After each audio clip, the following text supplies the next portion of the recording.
Ada beberapa yang mengukur, ada beberapa yang di dunia ini atau di sekitaran kita ada berapa banyak saya juga nggak tahu karena saya belum pernah meneliti hal itu. Mereka-mereka ini mengukur kedamaian. Mereka-mereka ini kalau damai itu ada syaratnya. Damai itu bersyarat. Ya, syukur-syukur kalau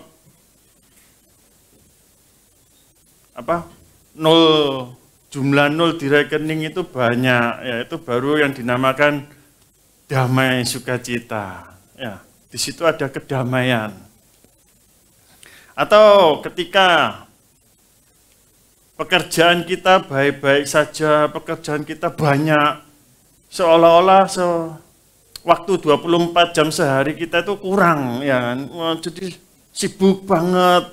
Kan enak ya, orang yang kalau sibuk itu ya mengalir lah, aliran rekening itu, aliran dana itu mengalir terus ya kalau sibuk. Bukan sok sibuk loh ya, yang sibuk-sibuk beneran. Wah, seolah-olah 24 jam itu kurang. Atau yang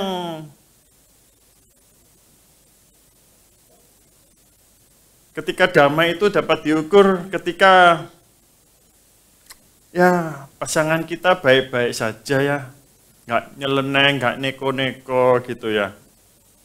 Atau yang namanya damai sukacita itu apakah ketika kita sehat, ya kita dalam kondisi yang prima, yang sehat. Banyak di sana, semoga nggak di sini gitu ya. Tapi rasanya banyak di sini. Enggak. Kalau banyak di sini, so disawat ya. Nah, entah banyak di sini atau banyak di sana atau banyak di mana-mana. Kedamaian itu seolah-olah ada syaratnya. Kita harus seperti itu dan seperti itu, ada hal-hal yang dipatok untuk menjadikan standar kedamaian dalam hidup kita. Ketika Yesus berkhotbah di bukit, ketika Tuhan Yesus berkhotbah di bukit yang dicatat oleh Matius, ada 10 kali kalimat yang Tuhan Yesus katakan, 10 kalimat berbahagialah, berbahagialah engkau, berbahagialah engkau. Dan di Matius 5 ayat yang ke-9, Tuhan Yesus mengatakan demikian. Berbahagialah orang yang membawa damai, karena mereka akan disebut anak-anak Allah. Dari 10 kalimat yang diutarakan Tuhan Yesus dengan kalimat berbahagia, berbahagia, di ayat yang ke-9 ini Tuhan Yesus mengatakan berbahagialah orang yang membawa damai, karena mereka akan disebut anak-anak Allah.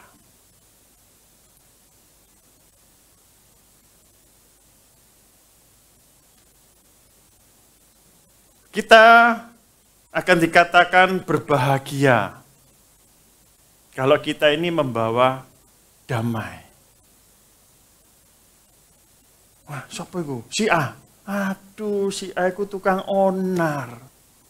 Si A itu kalau jangan-jangan, nah kalau ketika kita datang, saya datang gini, walah Geri mana?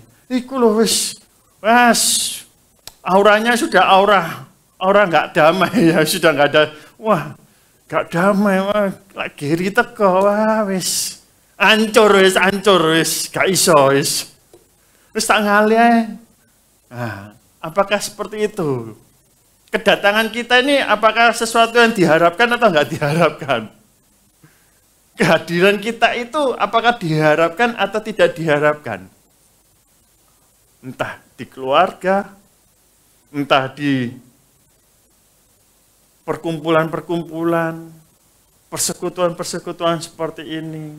Nah, si A, aduh wes, iki tukang onar, tukang biang. Wah, biang lala. Nah, kalau memang kita sudah terlanjur punya predikat seperti itu, jangan tambah marah, ya. Jangan tambah, wah, kon ngilokno aku, seolah-olah semakin menantang, ya. Tetapi kalau kita sudah dikoreksi, kita dinasehati, kita boleh menerima dan kita boleh berubah, ya. Sebab dikatakan firman Tuhan, berbahagia loh. Orang-orang yang membawa damai itu berbahagia. Ya. Nanti pada akhirnya, kenapa kok kita itu akan mulai dipudarkan? Kenapa saat ini sudah mulai ada yang dipatok-patok, itu tadi yang saya katakan. Kenapa itu boleh terjadi? Nanti di akhir saya akan firman Tuhan yang menjelaskan mengapa kedamaian itu sekarang itu sudah mulai dipatok-patok. Wah, kok tanah ya dipatok, ini tanahku, tanahmu. Ya. Kenapa? Itu nanti firman Tuhan akan menjelaskannya seperti itu. Ya. Ketika kita menjadi umat percaya, firman Tuhan di dalam Injil Yohanes 14 ayat 27 dikatakan demikian. Yohanes 14 ayat 27. Damai sejahtera kutinggalkan bagimu. Bagi umat percaya, damai sejahtera itu ditinggalkan Tuhan Yesus bagi kita. Damai sejahteraku kuberikan kepadamu, dan apa yang kuberikan tidak seperti yang diberikan oleh dunia kepadamu. Janganlah gelisah dan gentar hatimu. Damai sejahtera apa yang diberikan Tuhan Yesus? Yohanes 14 ini berbicara mengenai roh kebenaran, roh penghibur, yaitu Roh Kudus. Roh Kudus sudah diberikan bagi kita. Roh Kudus itu hanya diberikan. Enggak gitu. Tetapi Roh Kudus itu dimetraikan. Roh Kudus itu metrai. Kita ini sudah dimetraikan oleh Roh Kudus. Keselamatan roh kita itu sudah dimetraikan Roh Kudus. Sehingga apa? Ketika kita ngomong-ngomong, oh saya nggak bahagia, saya nggak ada damai, nggak bisa apalagi kalau sampai-sampai nggak bisa berdamai gitu loh. Berdamai dengan diri sendiri aja sudah susah, apalagi dengan berdamai dengan yang lainnya. Firman Tuhan sudah menjamin kita bahwa damai sejahtera itu sudah diberikan Tuhan Yesus.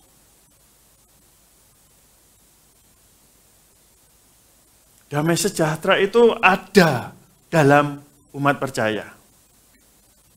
Kemarin waktu saya ini nyeleneh ngomong, bertanya gitu ya, pada anggota apakah status anak itu bisa hilang? Ya. Apakah status anak itu bisa hilang? Nggak usah dijawab. Karena begini, sesudah itu saya dalam hatinya bergumul. Jawabnya cuma satu, sederhana. Sama halnya ketika keselamatan itu apakah bisa hilang? Kan banyak ya yang ditanyakan di luaran sana itu ya. Apakah keselamatan itu bisa hilang? Hati ini, saya nggak mendengarkan suara, saya nggak mendengar sebuah suara, nyaring, lantang, enggak. Hati ini bergumul. Cuma ada satu yang ditonjolkan. menerima, hilang. Ya, keselamatan hilang, anak hilang. Pertanyaannya cuma satu. Apakah sudah menerima keselamatan itu? Apakah sudah menerima status anak itu sudah diterima belum? Ya. Jangankan hilang. Nerimo aja belum kok. Mau bertanya, bisa hilang nggak keselamatan itu? Bisa hilang nggak status anak itu? Hati ini ngomong. Nerimo aja gurung. Wis yakin nggak nerimo status anak? Yakin nggak keselamatan, selamat masuk surga? Pertanyaan itu aja sudah bimbang kita. Ya kan? Ojo aku nggak anakmu. Aku hidupku soro. Aku berdoa jengking tiarap segala macam. Gak kau denger. Ojo aku duduk anakmu. Wah. Sudah mulai mempertanyakan hal-hal seperti itu. Ya kan? Apalagi hilang. Gak usah tak jawab. Jawaban dewe ya. Ya. Menerima saja belum yakin. Mau ditambah dengan hilang gak hilang. Ya kan? Harus yakin. Tolong Pak Endo, Yohanes 1 ayat 12. Ini tema kita bulan ini. Yohanes 1 ayat 12. Tetapi semua orang yang menerimanya, ya, yang menerima. Saya katakan di hari Selasa kemarin, 2 minggu lalu ya, minggu lalu. Status anak, itu kuasa sebagai anak, itu akan diberikan bagi orang yang menerima Tuhan Yesus yang pertama. Yang kedua yaitu yang percaya kepada Tuhan Yesus. Yang menerima Tuhan Yesus dan percaya kepada Tuhan Yesus, dia akan menerima kuasa, otoritas, privilege sebagai anak-anak Allah. Jadi harus menerima dan percaya. Kalau dalam hati kita mulai bimbang, kita mulai meragukan, apakah itu percaya? Kalau itu menjadi pertanyaan, menjadi tidak percaya, apakah kuasa itu akan diberikan? Ya. Jadi kita orang percaya ini sudah menerima damai sejahtera Tuhan. Bukankah damai sejahtera itu sudah kuberikan kepadamu? Kita ini sebetulnya sudah menjadi orang yang melimpah damai sejahtera. Sehingga saking melimpahnya, makanya dikatakan di Matius 5, dikatakan berbahagialah engkau yang membawa damai. Kita yang mengusung-usung membawa damai ini. Karena kita sudah berlimpah damai sejahteranya itu. Damai sejahtera kita sudah tidak lagi dipatok. Kalau kondisiku sehat, aku akan berbahagia. Kalau kondisiku akan diberkati, pekerjaanku diberkati, studiku diberkati, hidupku akan damai sejahtera. Kalau aku mau ini dipenuhi, aku bisa makan sehari 12 kali, aku itu damai sejahtera. Gak tahu apa yang bisa aku bantu. Biarlah Tuhan yang membantu. Saya tidak bisa membantu apa-apa.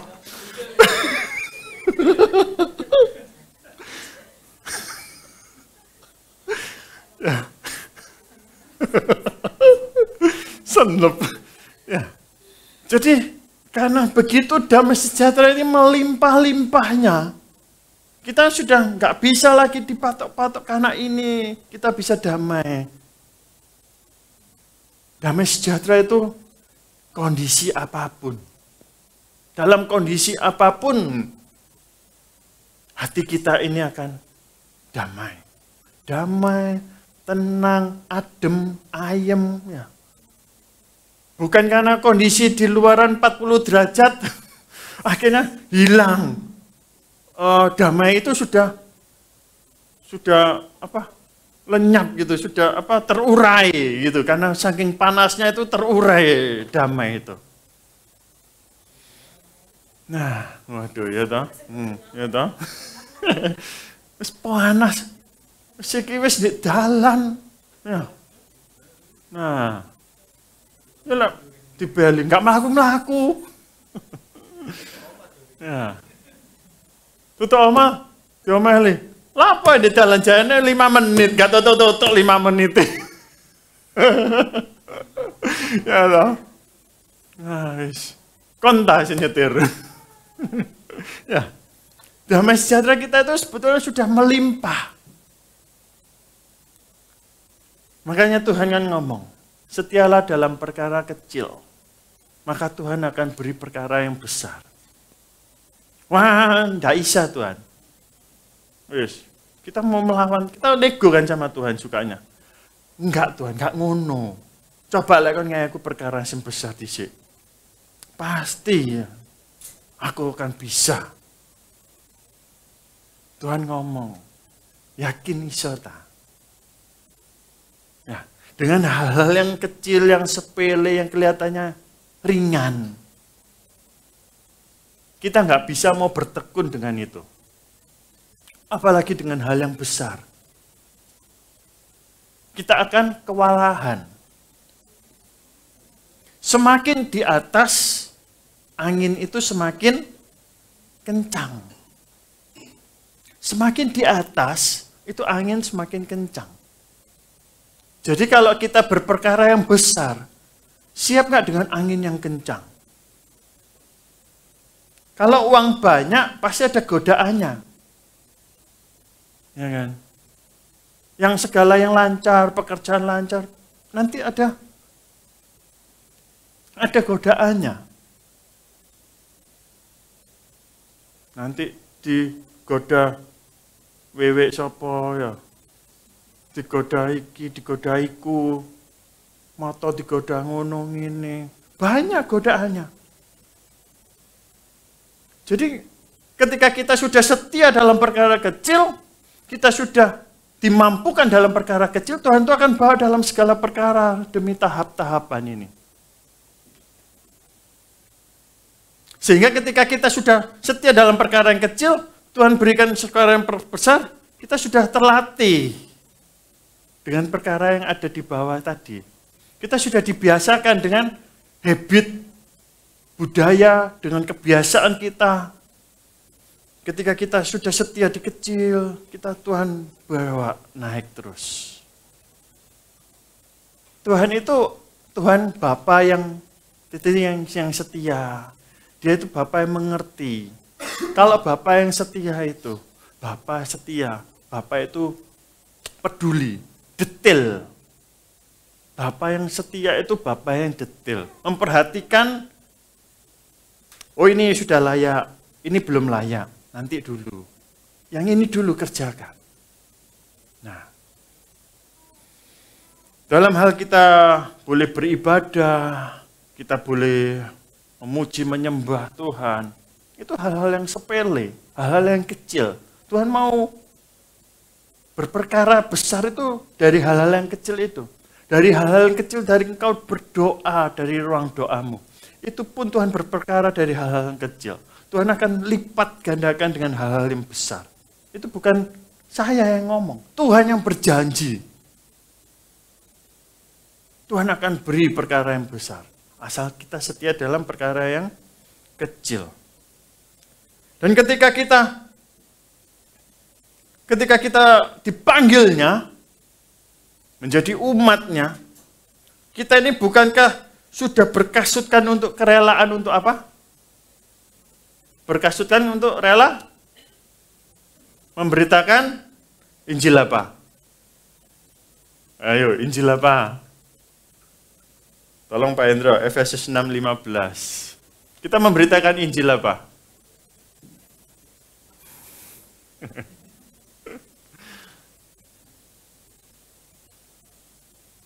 Kakimu berkasutkan kerelaan untuk memberitakan Injil damai sejahtera.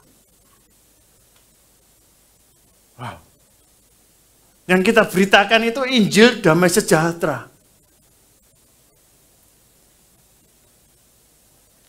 Bukankah kita adalah surat Kristus yang terbuka?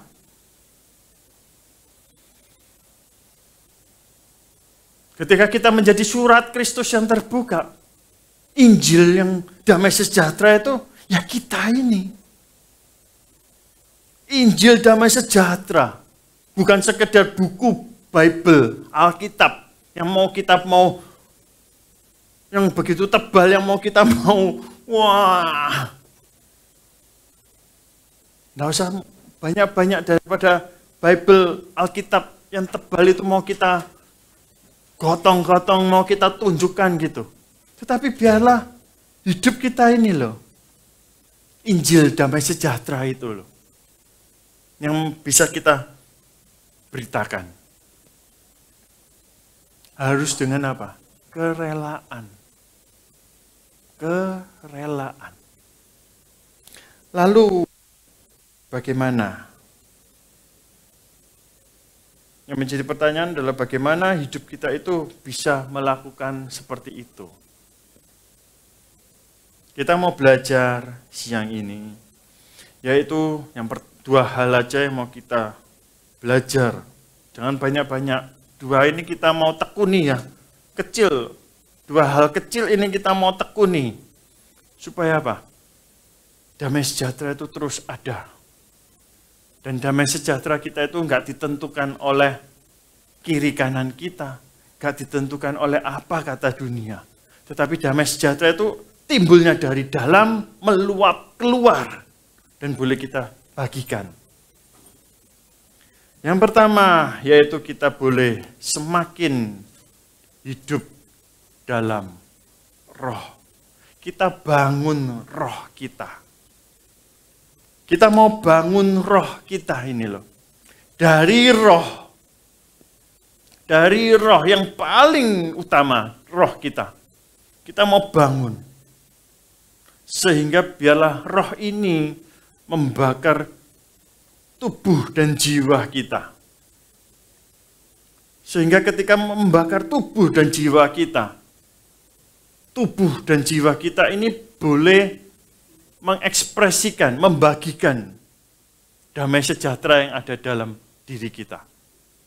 Damai sejahtera yang ada di dalam roh inilah yang boleh membakar tubuh dan jiwa ini. Ya kan, tangan, kaki, kepala, ya. Jiwa dari perasa, dari perkataan, dari indera-indera kita.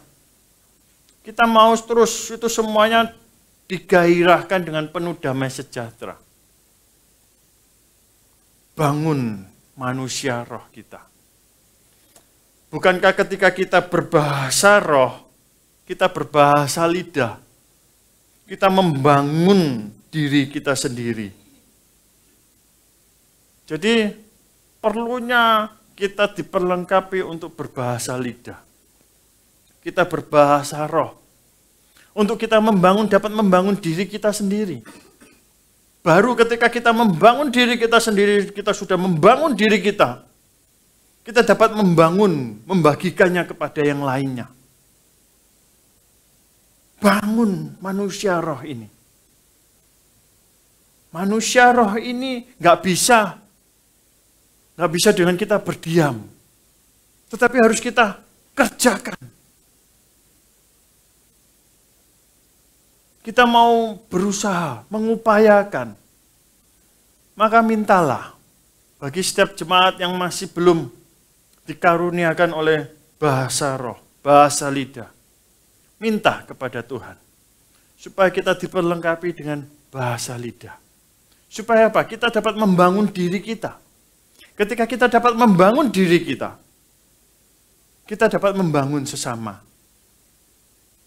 Dengan kita berbahasa lidah, kita itu bercakap-cakap dengan Tuhan secara roh kita. Kita seolah-olah kita nggak mengerti apa yang kita bicarakan. Tetapi roh kita itu kita tahu. Kita mau bercakap-cakap dengan Tuhan itu seperti apa, bagaimana, apanya, itu tahu. Roh kita itu tahu. Kitanya saja nggak tahu, karena manusia ini terdiri dari tubuh, jiwa, roh. Dan yang mau kita bangun itu roh kita. Roh kita ini harus dibangun. Jangan tubuh sama jiwanya yang dibangun. Tubuh jiwa ini semuanya masuk ke 1x2. Roh kembali kepada yang punya. Tubuh jiwa ini akan digantikan dengan tubuh jiwa kemuliaan. Tetapi roh tidak bisa digantikan. Roh ini yang terus dibawa sampai kita dipanggilnya. Sampai kedatangannya.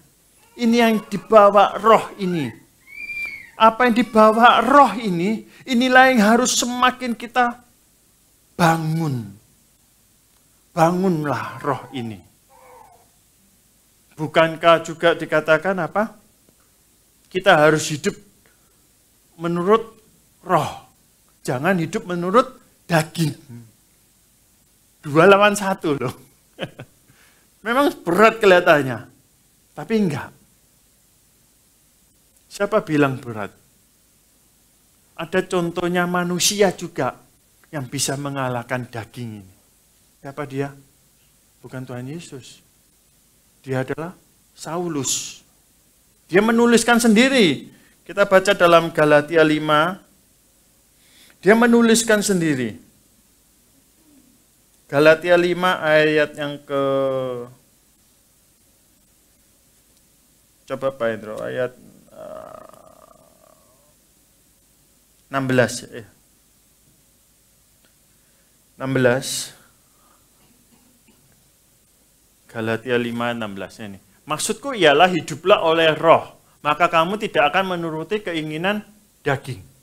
Jadi ketika kita hidup oleh roh, maka kita itu nggak akan menuruti keinginan daging. Loncat ayat 19. Dikatakan perbuatan daging telah nyata. Yaitu apa? Percabulan, kecemaran, hawa nafsu, nafsu jahat, penyembahan berhala, sihir, perseteruan, perselisihan, iri hati, amarah, kepentingan diri sendiri, percederaan, roh pemecah, kedengkian, bukan pesta pora, dan sebagainya, masih banyak lagi. Terhadap semuanya ini, terhadap semuanya itu kuperingatkan kamu. Dikatakan apa? Seperti yang telah kubuat dahulu. Dahulu Saulus mengerjakan itu semuanya. Tetapi ketika dia berjumpa dengan Yesus, Saulus berubah diganti menjadi Paulus. Dia mengatakan, ini yang mengatakan Paulus, bukan lagi Saulus. Yang mengatakan demikian adalah Paulus. Seperti yang telah kubuat dahulu. Bahwa barang siapa melakukan hal-hal demikian, ia tidak akan mendapat bagian dalam kerajaan Allah. Hal-hal daging ini tadi yang dilakukan Saulus. Tetapi ketika dia berjumpa dengan Kristus, dia mengatakan apa? Itu sudah tidak lagi kulakukan. Kerjakan dalam roh. Kerjakan roh. Apakah dia bisa menanggalkan kedagingannya? Bisa. Ketika dia berjumpa dengan Yesus. Kapan waktunya Paulus menanggalkan itu semua? Ketika Paulus berjumpa dengan Yesus. Maka dia dapat menanggalkan kedagingannya. Dan dia mengerjakan manusia rohnya. Apa manusia roh itu? Lanjut ke ayat bawahnya Pak Hendro. Ayat 22. Dikatakan tetapi buah roh ialah ini. Kasih, sukacita, damai sejahtera. Kesabaran, kemurahan, kebaikan, kesetiaan, kelemah lembutan, penguasaan diri, tidak ada hukum yang menentang hal-hal itu. Ini pun juga bukan bicara, oh aku suka yang sukacita sing tak miliki. Kayak apa ono penguasaan diri, pengekangan lidah, pengekangan diri, pengekangan tangan, pengekangan kaki, nggak perlu. Ya, yang penting kan sukacita, enak sukacita lagi.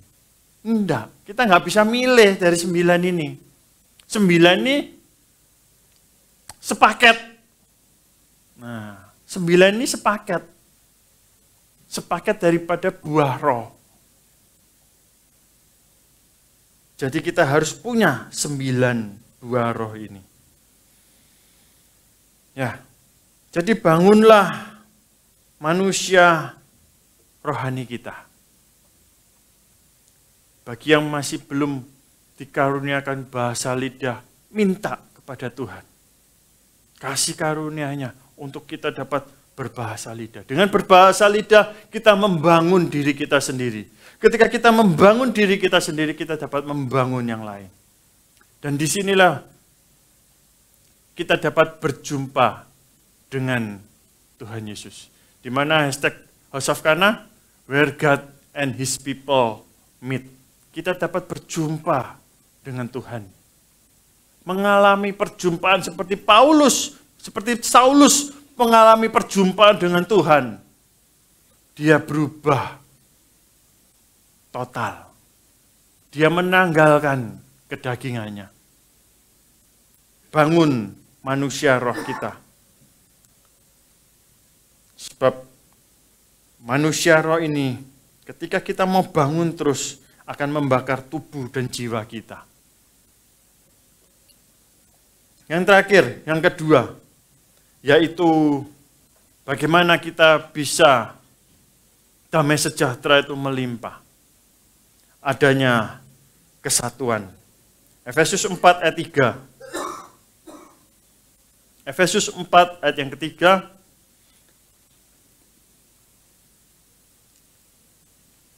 Dan berusahalah memelihara kesatuan roh oleh ikatan damai sejahtera. Peliharalah kesatuan roh. Kita harus adanya kesatuan, unity. Bukankah di dalam tubuh Kristus, kita itu pembangunan tubuh Kristus itu dengannya adanya berbeda-beda ya. Ada yang dikaruniakan sebagai tangan, ada yang dikaruniakan kaki, ada yang dikaruniakan sebagai perut. Wah, saya mau jadi yang perut aja, enak kenyang terus ya. Ada yang dikaruniakan sebagai pundak, ada yang dikaruniakan sebagai lutut. Nah, ada yang dikaruniakan sebagai apa? Pembangunan tubuh Kristus. Tapi jangan mau jadi kepala ya. Jangan dikasih hati minta rembelo. Ya, sudah dikasih bagiannya tangan, aku mau kepala. Ya, kepalanya adalah Yesus. Ya, kepalanya itu adalah Tuhan Yesus. Efesus 4 ayat 16, Pak Hendro, bawahnya. Efesus 4 ayat 16. Daripadanya lah seluruh tubuh yang rapi tersusun dan diikat menjadi satu oleh pelayanan semua bagiannya. Sesuai dengan apa? Kadar pekerjaan tiap-tiap anggota. Menerima pertumbuhannya dan membangun dirinya dalam kasih. Ya. Jadi adanya kesatuan di dalam kita bergereja, kita berkeluarga, kita adanya kesatuan. Kesatuan itu adalah sebuah kesepakatan. Ya. Sebuah hal yang kita boleh mengerjakan sepakat. Lebih baik kita ini mempunyai rumah yang sederhana ketimbang rumah yang besar tetapi tidak ada damai sejahteranya. Ojo diempret loh. Ojo, nah, kalau sudah mulai, ya enak sing gede, pasti ada damai sejahtera. Ya, perkara kecil. Nah, setia dalam perkara yang kecil, Tuhan akan berikan perkara yang besar. Lebih baik sepiring berdua. Aja 4 loh. Sepiring berdua? Ya. Nah, ojo pas waya film drakor sepiring berdua kayak filmnya.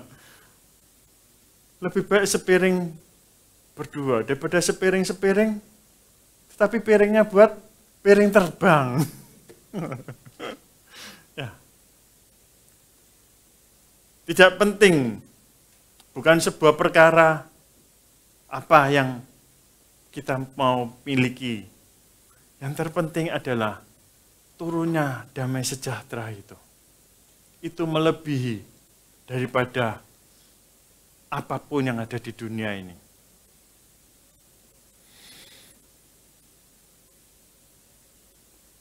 Tadi saya katakan bahwa karena memang menjelang akhir zaman ini, zaman-zaman akhir, orang itu akan mematok damai sejahteranya, kedamaiannya itu akan dipatok. Kalau punya ini, kalau begini, kalau begitu, baru bisa damai. Kenapa hal itu bisa terjadi? Tetapi sebelumnya, kenapa juga Tuhan Yesus masih belum datang yang kedua kalinya? Masih ada yang menahannya. Masih ada yang menahannya. Karena apa? Karena Bapa menghendaki semua umatnya itu selamat. Yang masih menahannya hingga sampai saat ini. Meterai itu seolah-olah, ya, mungkin kita bisa melihat seolah-olah meterai itu sudah tercabut sedikit, mulai dibuka sedikit demi sedikit. Tetapi masih ada yang menahannya. Sebelum 7 meterai, 7 sangkakala itu dibunyikan. 7 meterai dibukakan, 7 sangkakala dibunyikan. Masih ada yang menahannya. Tetapi jikalau semuanya sudah dibukakan, meterai itu sudah dibukakan. Inilah mengapa damai sejahtera kita mulai hilang. Wahyu 6 ayat yang keempat.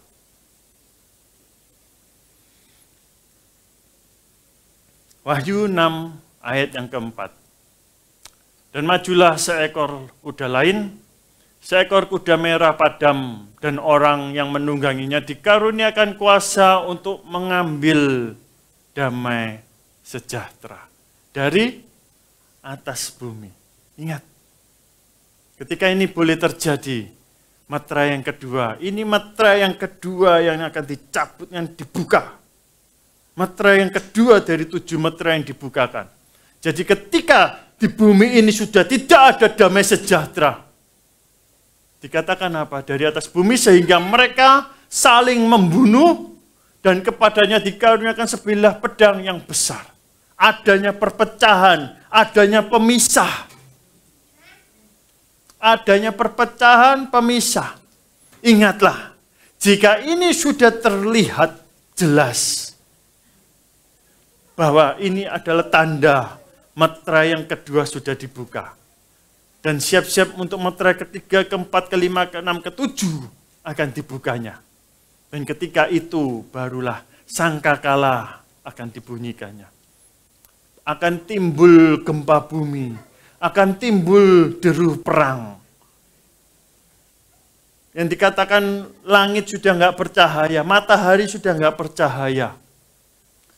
Bumi ini akan gelap. Gelap itu mungkin tidak hanya secara visual akan gelap, tetapi sudah tidak ada damai sejahtera, tidak ada lagi kasih. Sudah beku semuanya. Walaupun es di kutub utara meleleh, tetapi di sini semakin beku kasihnya. Ya. Jadi jangan kaget, jangan terkejut. Ketika kita boleh terkejut, wah sudah nggak ada damai sejahtera di bumi ini. Tandanya, siap-siaplah untuk menyongsong kedatangan mempelai kita, Tuhan Yesus Kristus. Siap-siap sedialah untuk menyongsong kedatangan Tuhan Yesus. Ketika damai sejahtera itu sudah mulai dipatok-patok dan mulai terperinci dan mulai spesifik. Siap-siaplah, bersiap-siaplah Karena memang ini adalah pekerjaan si jahat. Ini adalah pekerjaan si jahat untuk tidak ada lagi damai sejahtera di bumi ini. Akan semakin langka damai sejahtera itu. Ketika sudah semakin langka, hai anak-anak Allah, tetap milikilah damai sejahtera itu.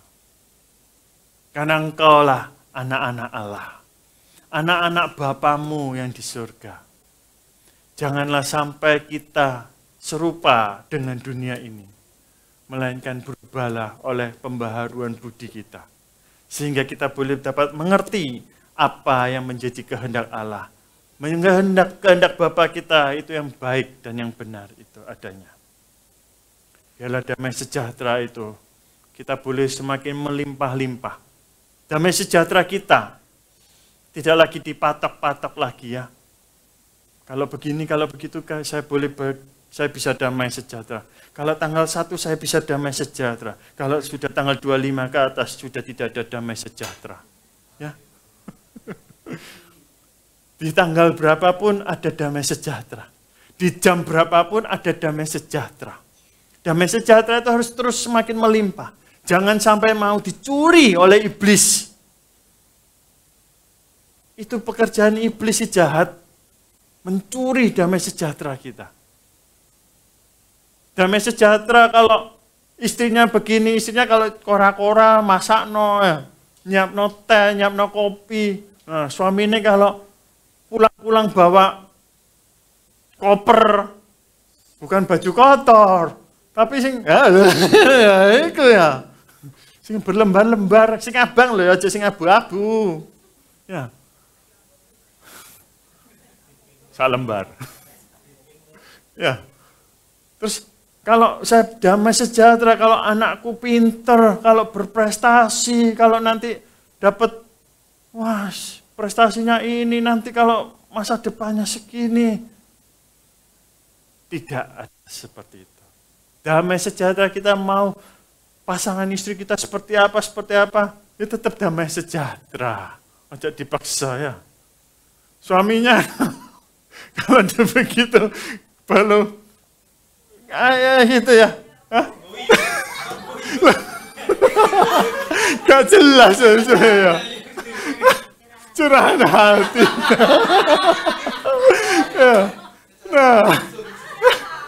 Nah, ya. Jadi seperti itu ya. Damai sejahtera sudah nggak bisa lagi dipatok-patok lagi ya. Nah, sudah itu aja ya.